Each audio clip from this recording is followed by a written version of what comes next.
Ridley here in our Orlando studios, getting you set for this edition.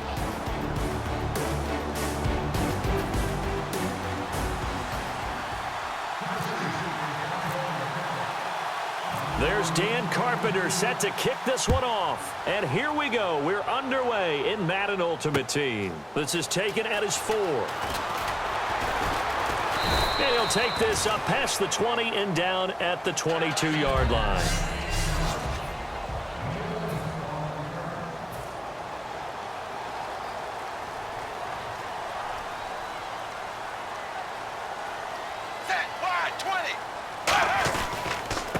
First carry for Giovanni Bernard. And nothing doing on his first run. Back to the line of scrimmage, and that's it. Call it no gain on the play, and it'll be second down. Defense doing their job, really nowhere to run the football. Yeah, it's almost textbook, wasn't it? Every place he tried to find an open spot, there just wasn't one. Congrats to the defense, no gain. Call fitting your gaps, right? I love it. You're exactly right. 8 yards on the run there, and that leaves him with third and just a couple. An early test, 2 plays in. This is 3rd and 2. Good, strong run against the 3-4 set. And that 3-4, you got to have your guys up front eat up a lot of blocks. The guy playing over the center, the nose, he usually has to take on double teams. But when you're able to successfully move him, you're often able to get some yardage, and that's when linebackers have to clean up and make tackles. I don't know about you, but that almost felt like old-time football there. 3rd and 2 is not necessarily just a running down anymore. A lot of times they want to throw the ball. They went back to the roots and powered forward and got the first down. Completed pass play. Now let's see if they go back to the air or to the ground. That was a nicely run slant route, and what the receiver's trying to do is make the defender think he's going upfield for a deeper route, and then breaks it off, usually after about 3 to 4 steps, and cuts towards the middle of the field. And now what he's trying to do is use his body to keep the defender away from the football and give the quarterback a really nice target. 2nd and inches is oftentimes an invitation for an offense coordinator to take a big shot downfield because he feels like he can come back on 3rd down and pick up the first down. But sometimes you just don't want to break tendency. Stay with what you are, stay with who you know, and go get the first down. That's exactly what they did. Alongside Charles Davis, Brandon Gaudin, and it's the Bengals with a football to begin quarter number 2. They've got a 2nd and 9 to start things out. Blue 10! Blue 10! Dalton throwing on 2nd down. Caught Eifert over the middle. That throw good for only a couple. It brings up 3rd down. And there's another completion to the tight end. And let's face it, it is hard to overthrow a 6'6" target. It is indeed. Quarterbacks like their speed guys. They like that huge 6'6" target that they've got in him. And the Titan defense steps up here, and down he goes. He couldn't get away there on 3rd down. The pressure too much, and he's sacked for a loss of 12. 2 minutes remain in a scoreless first half. We'll come back to Cincinnati after this. So on is the lefty, Kevin Huber, to kick it away for the Bengals here on 4th down.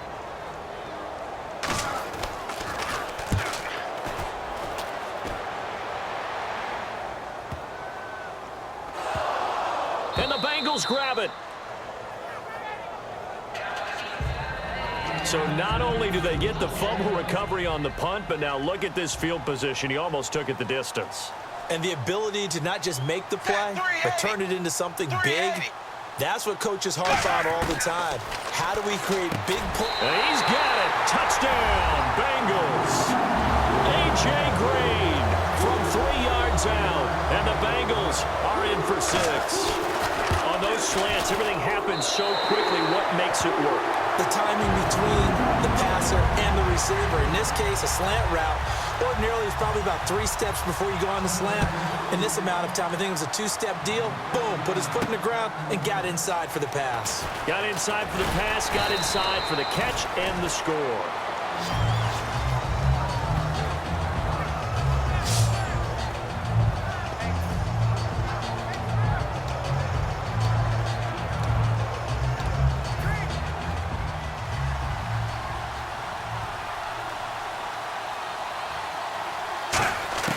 They look to throw on 1st and 10 with Flacco. He's got a man, complete. A gain of 32 that time. A great job pulling that one in from a guy, as we know, who can really blaze. He's got a lot of speed. And that speed can work for him so many different ways. Sometimes he just takes off and goes and just runs past people. Sometimes you get people to back off so far that you can catch everything underneath. But still, at some point in the game, you probably have to make some contested catches, right? Sometimes you have to go up and beat a defender for the football. He has that in his arsenal as well. Showed it right there. There are a good number of coaches that any time they call an in route are really worried about the play because there's so much traffic ordinarily that the ball has to get through to get to the receiver. And on that play, it was batted down. And it's brought in by Eric Decker. And brought down, but able to get it to their 30-yard line. And now the passing game here in the second quarter starting to heat up a little bit. Don't you feel the rhythm starting to happen, right? You see it now. The confidence is starting to rise. I think now as a play caller, because that has happened, you lean on it a little bit more. You don't go totally away from running the football, but you do say, guess what? We can throw it. We can throw it well with a whole lot of confidence. So the run moves the chains, and here we go on first down. A red zone first down for Flacco. To Decker over the middle. 5 yards on the catch there, brings up second down. Now hold everything here. We're going to get a timeout by the offense. It's just their first, so they'll have 2 remaining here before we get to halftime. So they complete the pass, and now they face a second down. On second down, Flacco to throw. And oh, not only did he drop it, he dropped it in the end zone. One of the best routes, one of the favorite routes of any play caller. He just ran that one. Nice little angle route. That's supposed to be a catch, and usually it is in a running back drop. Yeah, I mean, he's a running back, but he's got hands. He should have caught it. And it's caught in the end zone. Touchdown, Tennessee. Their dangerous wide receiver, an 11-yard touchdown. And the Titans are an extra point away from tying this thing up. And a little time left on the clock, so on the other side, they're thinking, gosh, we'd like to get that lead right back. Yeah, thanks for pointing that out. Here I am going ahead and tapping out the first half. Well, there's still time. They've got to make a decision about what they want to do on the kickoff, or they want to let their return guy touch it. This fielded a few yards into the end zone. And this return net's positive as he gets past the 25 and up to the 27-yard line. Cincinnati now ready to take the field. And with time quickly fading here in the second quarter, not sure how aggressively, offensively they want to play this. I think we'll find out just how much they trust their guys in this situation if they decide to take a shot. Just a yard on the first down carry, so it's 2nd and 9. A 1-yard gain can look like a disaster, but it all depends on how the game is going. Is it a series of 1-yard gains running the ball? If that's the case, you might have to start thinking about throwing it a little bit more. But if it's just the occasional 1-yard run, hey, congratulations to the defense. They won that one. Come back and get them the next time. Giovanni Bernard, nothing but green grass. We have... All right, hang on. We'll jump over halftime. So both teams have their marching orders, and we'll get going again here in quarter number 3. This fielded at the 2. And he'll take this one near the 25, call it the 26-yard line. Out come the Titans now. They have a chance to break our tie here as we get a look at the first drive of quarter 3. And it's such a tone setter, isn't it? Because both sides trying to seize momentum to begin the half. What do they have dialed up that'll give them an advantage to move the ball downfield? Let's find out what they have dialed up. So the offense readies for a 2nd and 4. Some runs are blocked so well, you almost forget that someone has to carry the ball to gain the yardage. The leverage by the offensive line to create space up front, really well done. Throwing right, and that's complete. And call it a gain of 19, and it moves the chains. And, boy, they had high praise for this rookie receiver when we asked the coaches about him, didn't they? They certainly did, and obviously they liked his measurables, otherwise they wouldn't have brought him onto the team. Height, weight, speed, all of that. But how about what they really said? Competitiveness. That's what they really liked about him. The way he goes after the football, competes for it, and decides when it's in the air, it's his and only his. The best defensive lineman They play with great leverage so they can get low and not get bowled over by offensive linemen. They have excellent hands. They can throw people off on a play. We just saw a great example of a really good run stop by a guy playing the defensive tackle position. Partner, we know today's NFL is really built around the guy throwing the football. But these short runs, they still pay dividends because they can take their toll on a defense and they can add up as the game goes along. You control the clock, you control the ball, and that way you often control the game. They dump it off to Lynch. And a loss of 3 to bring up 4th. That play was well covered, just tried to check it down. Unfortunately, we're not able to find any yardage on that one.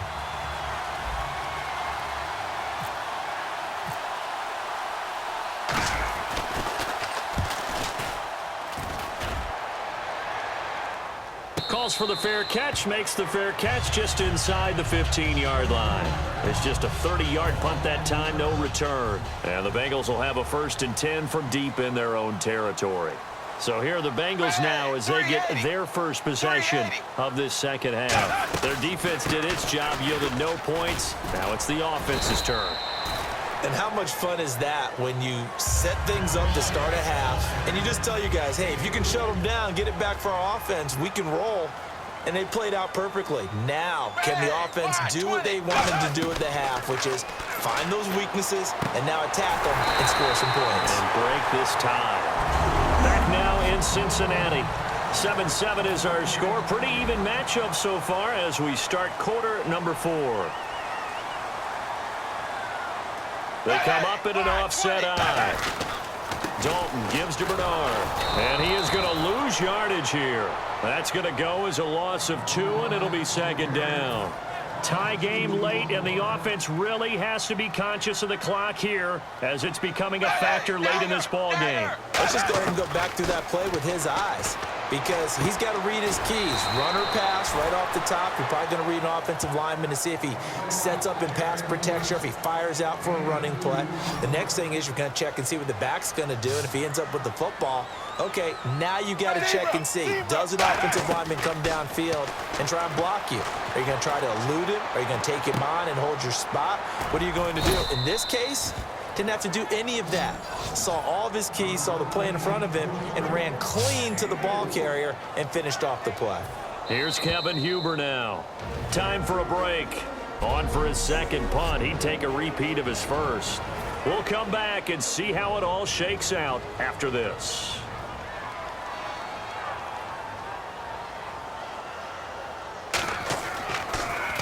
He gets this one away, and boy, it's another boomer. Yeah, Sanders now to return. 21 yards. Well done on the return. And it'll be Titan football. The Bengals defense getting ready to go again. They're hoping to get the stop, get it into OT, but actually, is a takeaway on your mind or just overtime? You're actually hoping for a gift. Because in this situation, you know that... And this is going to be intercepted. Picked off by the linebacker, Ray Malaluga. And the return will stop right around the 25. So how about that for a momentum switch? We're in the fourth quarter, and it's a tie game. You've got to take care of the football here. Now their opportunity to take the lead right out the window, and everything is flipped in the other direction. That's going to go as a loss of a yard, and it'll be second down. And the offense behind the chains here a touch on 2nd and 11. Well, on that play, the expression, don't blink, you might miss something, certainly applied. That was fast. Defense diagnosed the play, and it was over in a heartbeat. Down right around the 25. Just a gain of a yard there, and now it'll be third down. Offense trying to avoid stalling out, facing a 3rd and 10. Well, so many times we look at a short run and we praise the offense for trying to set the tempo and establish things, but the defensive guys... Hey, they just won the battle there. It wasn't a big run given up. They don't always have to absorb the body blows. Sometimes they dish them out themselves.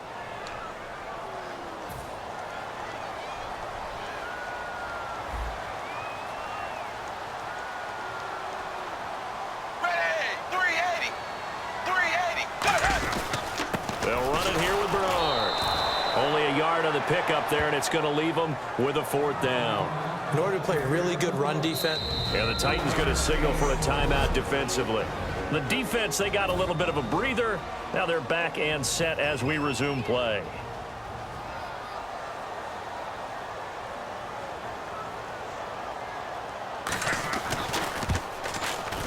And this one looks good. It is good. Right down the pipe. And the sideline celebrates as they have taken the lead in the final minute. So after the pick, they can't capitalize for 6, but they do get 3. And I know in this situation, most of us want to focus on the offense. You know what side of the ball I played on. Let's give that defense a lot of credit, taking it over in a sudden change situation and shutting them down. And here comes Tennessee as they get set to take the field. They only need a field goal. Obviously, the clock a huge factor. They'll be watching that. What do they need to do here, Charles? Your sequence of plays has to... They've got his man complete. The 20. He takes it across for the touchdown, and they've taken the lead late in the final minute of the 4th. Wow. Wow. So many practices we watched over time where the offense works on scoring late in the game and finding a way to win, as we just saw there. Just saw it right there. Now can they preserve that advantage that they just got? After the TD, here's Carpenter on to kick it away. That'll be taken in the end zone. And a good effort on the return there. Gets him across the 30 to the 33-yard line.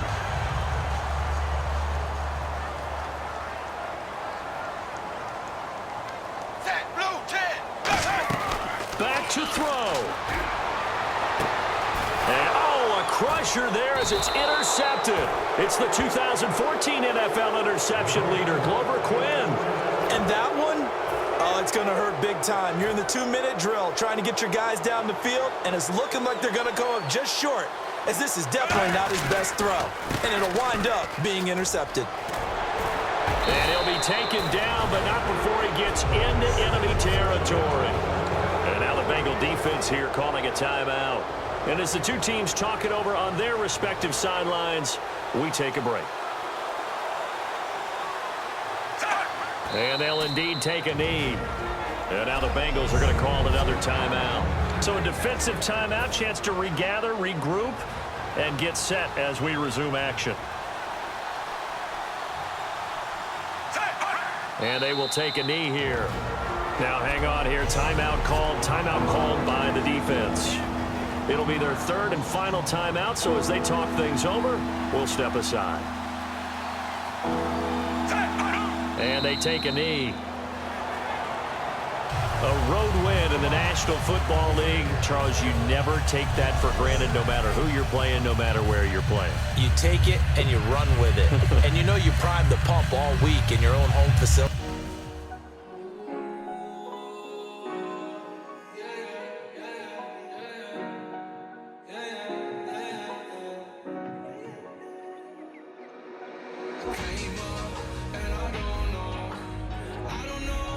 Tomorrow